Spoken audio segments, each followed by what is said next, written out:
OSLC Connect for Jira training. I'm Robert Belarjan. Today we're going to focus on some link training. So how to take advantage of OSLC links within Jira to IBM ELM. And our focus really is how do we use those, how do we create those, how we navigate those. And that's our goal here, is really to be able to say how can we take advantage of these interactions between projects, how do we make OSLC links really engage our users to be able to do better engineering and be able to have access to artifacts from remote repositories and our local repositories without copies.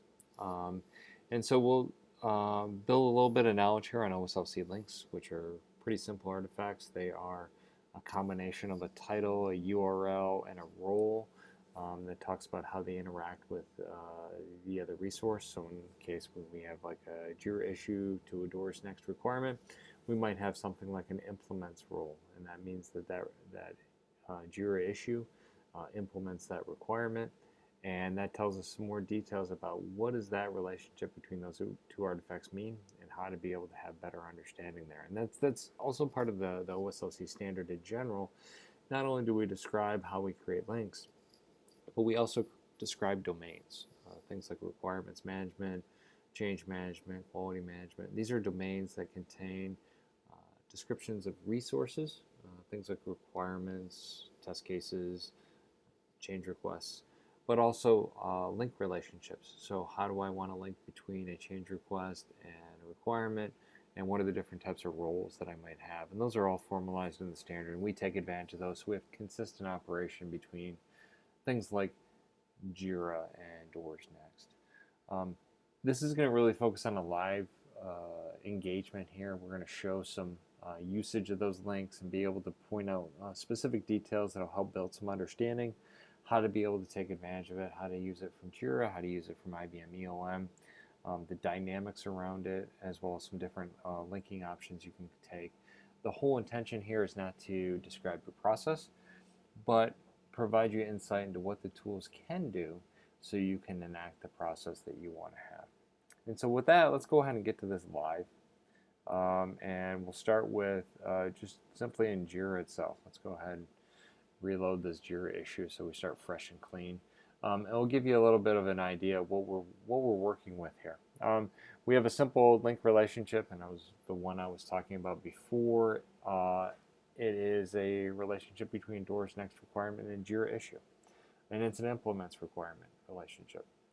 So we have details in terms of that role, and we'll see that under the issue links here that we'll group by specific OSLC role. We'll see the hyperlink there. We see just a link icon there. And what you'll see here, and what's advantageous about OSLC, we're just storing that URL, so we don't have the details there. What it requires is a combination of pairing that link with the underlying infrastructure, which allows us to show content from the remote repository dynamically within our current session. So you'll see in this, I'm not actually logged into my IBM environment yet. I get a tooltip that reminds me I need to log in for my Jira session to be able to see content from the IBM ELM. I'll have a pop-up from IBM ELM to do that login. Once I do that login, you'll see some dynamics here. You'll see that this title updated. We added an icon based on that requirement type. We'll also see some details over here on the right. These are link decorators showing that requirement is actually in the draft state. Our priority is low. Those things update dynamically. So whenever we go and refresh this page, load a link, we're going to go pull that information so we see that immediately. And what we found out is that's valuable as I look at a glance at a link within Jira. I want to be able to see details like that so I understand, should I be working on this story? Do I need to wait on this story? In this case, it's a draft. It's something that I'd probably want to wait before I start working on it. And that was visible at a glance. The other thing that OSLC is very, very well known for is their rich hovers, meaning that I can come over to one of these OSLC links. It's going to dynamically pull content from DOORS Next. And DOORS Next is actually going to provide this content that we see within this iframe here of showing a preview of that requirement. So this rich preview here allows me from, while I'm still in Jira, see that content from DOORS Next without actually having to navigate over to that tool. And every time I wander away from it and come back to it. It's also a dynamic pull of that information. So if somebody made a change to that requirement, I'm going to see that immediately and be able to see that update. So it gives me a really good sense of that. In fact, if I want to, I can go ahead and just navigate over to that artifact. And that's the nice thing about these being web-based tools. I can just click on this and suddenly I navigate from one tool to another tool, even though it's just a mouse click. And so we'll see ourselves landing over here in DOORS Next on that requirement that we saw within Jira. And we can show some of the dynamics about this, because if I came in here and edited this artifact, maybe I wanted to change the priority to high. Yeah, let's make it high. Let's get better with the mouse clicks here. And maybe I actually approve this. Now, the nice thing is that those changes, they're just stored within my DOORS Next repository. But the power of OSLC is not that it's shuffling data back and forth or synchronizing data. It's that whenever it's this dynamic nature of this. So whenever I do this rich hover, look, it's going to go and pull that information dynamically. So it's going to give me the latest. So it's going to see, we're going to see that priority is high. We're going to see that status was approved. Or if I had just navigated to this artifact, you're going to see that my link decorators had also dynamically pulled that information, because that's when I populate those link decorators, is when I open that issue. And so I can see visually what that information is and take advantage of it. And that's really the point of OSLC, is be able to make sure that we can instill our process flow, have visibility, have people be able to do good engineering just by the availability of information, and be able to see that content and see that very well. So that's just the notion of having a link and being able to see the content as it changed, the dynamics of it. And if you saw over here in DOORS Next, really briefly, if we look at those artifact links, you're going to see that we always have those backlinks. So this is actually my link back into Jira, and you're going to be able to see that I actually have a rich preview back into Jira as well. So that not only is it just one direction, it's bi-directional. So whenever I have access to that information, I can see it both directions. And you'll be able to see that on my other artifacts as well. I can see different relationships. In this case, this actually has a relationship over to ETM. So that's just a validated by relationship. And then I have another requirement here that has a relationship back to a different Jira artifact as well. So I can see that information, or in fact, in one of my views here within Jira, it makes it actually, or within DOORS Next, it makes it easier to be able to see that. So I can see this Jira information embedded within my DOORS Next view. Jumping back over to Jira, so OSLC is nice about being able to view those links and maintain those links, but also create those links. So if I want to go create a link, there's several different ways to do it, and you'll see that during this session. The most basic way is to go to this link option. And OSLC links are really collaboration links. So you'll see this option here to be able to pick on a collaboration link. And along the way, we can actually pick what link type we want to create. And so these link types are related to those OSLC standards. So you'll see requirements management link types here. These are some of my quality management link types. These are some of my change management relationships. So if I want to do another implements requirement relationship, I can. I might want to go ahead and either create a new requirement, or I can link to an existing requirement. And here's one of the values of OSLC. We know that Jira is not aware enough to know how to go find and pick that requirement. What Jira is good at, though, is going, I need to go pick a requirement from this other tool. And OSLC provides a way for us to embed a dialog here from DOORS Next that allows me to be able to go find artifacts. So this is nice, because I can now use those dialogs from DOORS Next, be able to say, okay, I want to go pick a requirement from a module. I can go ahead, I can even do a couple requirements if I want to. Go ahead and say, I want to create relationships to these requirements, and say, yep, I want to create those relationships, and suddenly now I have OSLC links to those relationships as well. And if we looked over in DOORS Next here, let's do a simple refresh here, you're going to see that link information and a login dialog. I think that's my ETM login dialog there.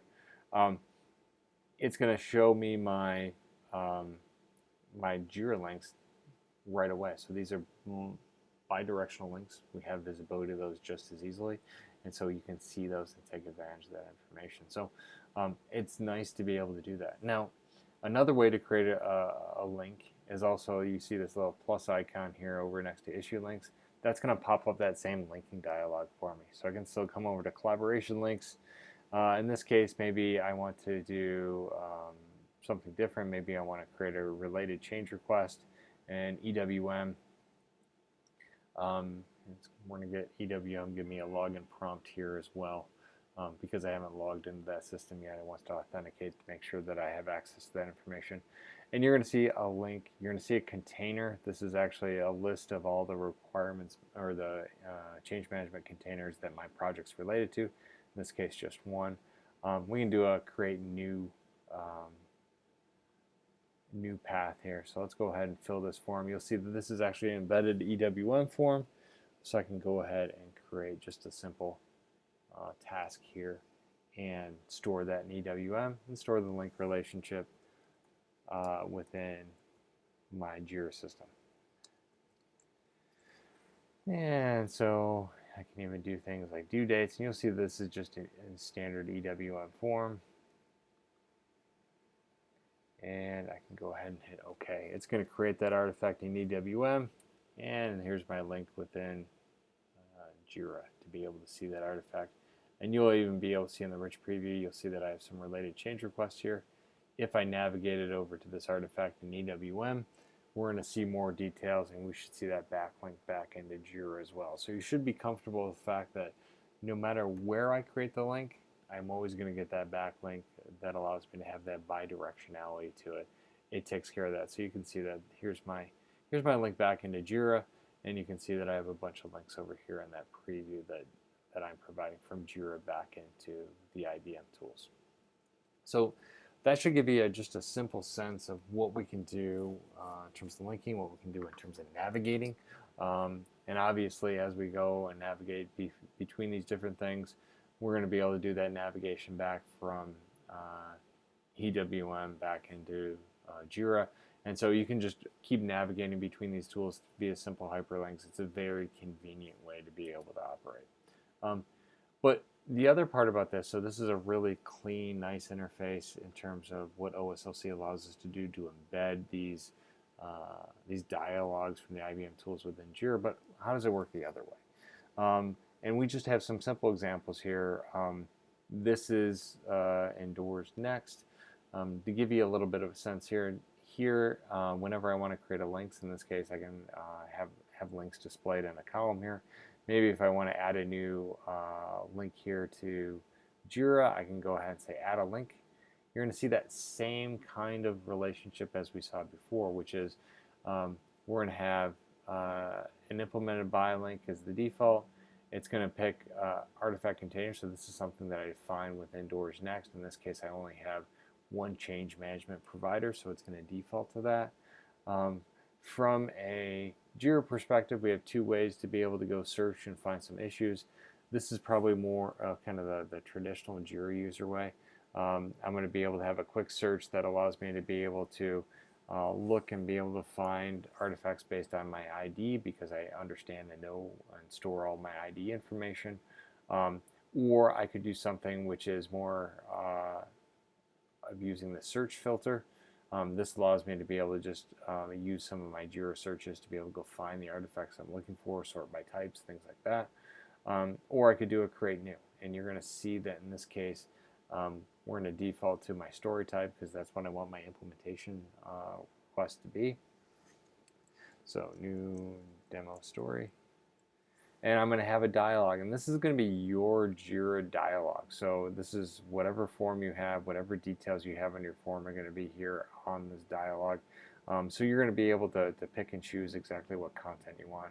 Go ahead and create that artifact, and then you're going to see that you have that link, and you're going to see that information right away that, hey, here's my link back over into Jira. I created a new artifact in Jira and I created that link, and I have visibility to that.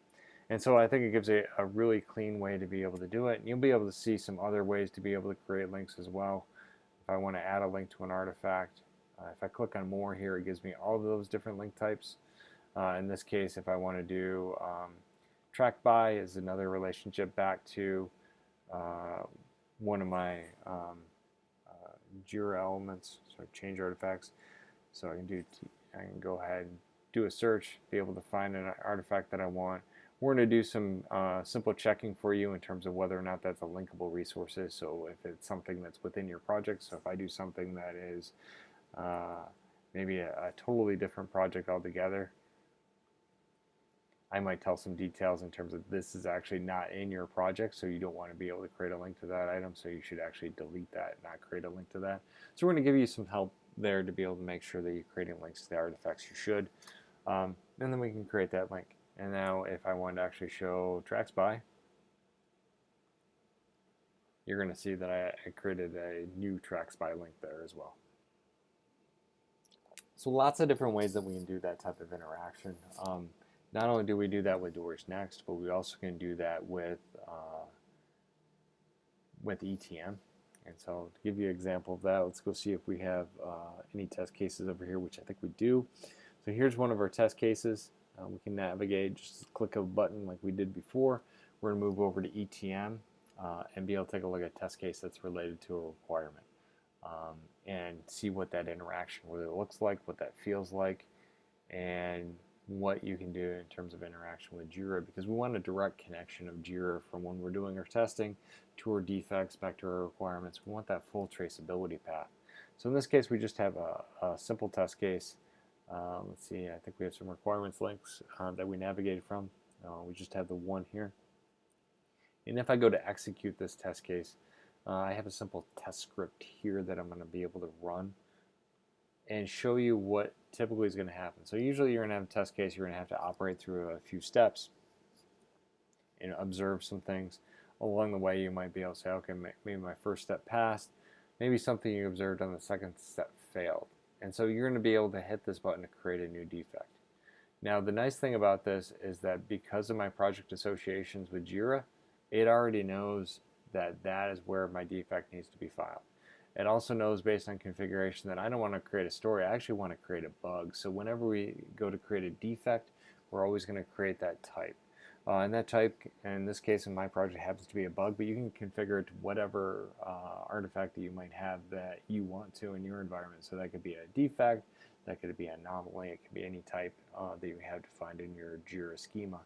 And we're going to populate that with some details in terms of what steps we were on, what details you can be able to add some more information here and be able to file that defect. And the nice thing is I suddenly just created a defect that's going to be visible to my team in Jira without ever leaving ETM. And so it's a great way to be able to interact between two systems and be able to file that just between that embedded frame, include that Jira content. I can add my content. You're going to see that I actually have my link here over to that defect. And if I wanted to, I could even navigate over to that defect now.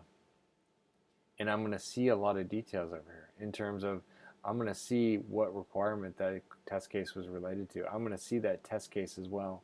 I haven't logged into ETM yet from Jira, so it's going to give me a little tooltip there. But once I do, it's going to update these details about my test case and my test result. So I can see visually that those are currently in a failed state. So it gives me a lot of information for me to interact and navigate between, and really a great way to be able to operate back and forth between these systems.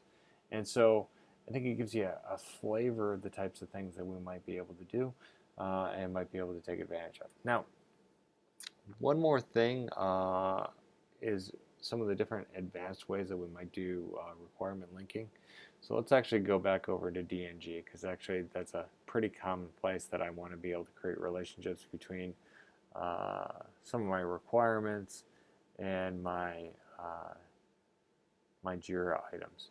So let's actually bring this out as a separate window. Let's actually shrink down my window here within Jira itself.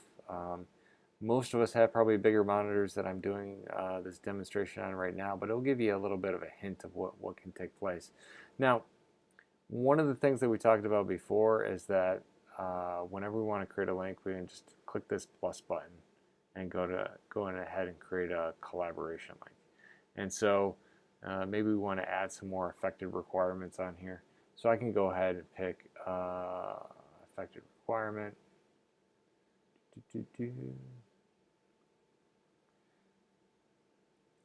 Let's actually make this a little bit better. We need a little bit more room to be able to see all the information we want to. So the link type is actually to effects requirement.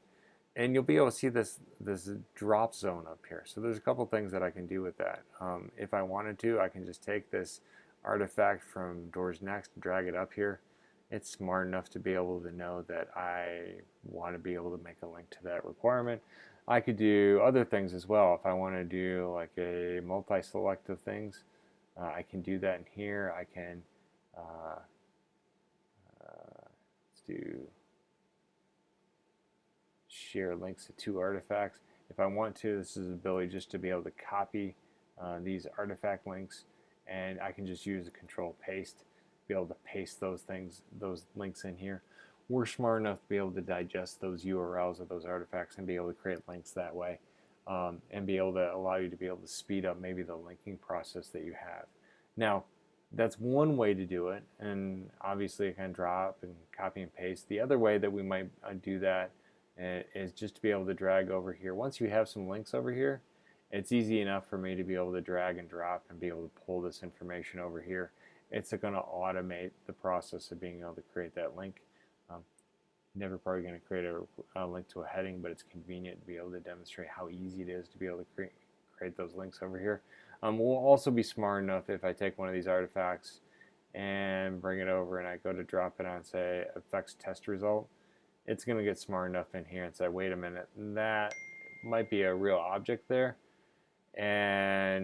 but I need to really pick the link type here of something that actually relates, because I identify that's a requirement. So the only type of link type that I should be able to pick is one of these requirements link types. And if I do, it's going to say it's a green check mark, and I can go ahead and create that link. So it's being helpful to try to guide you how you might want to create those links, how you want to be able to use those artifacts and use that information.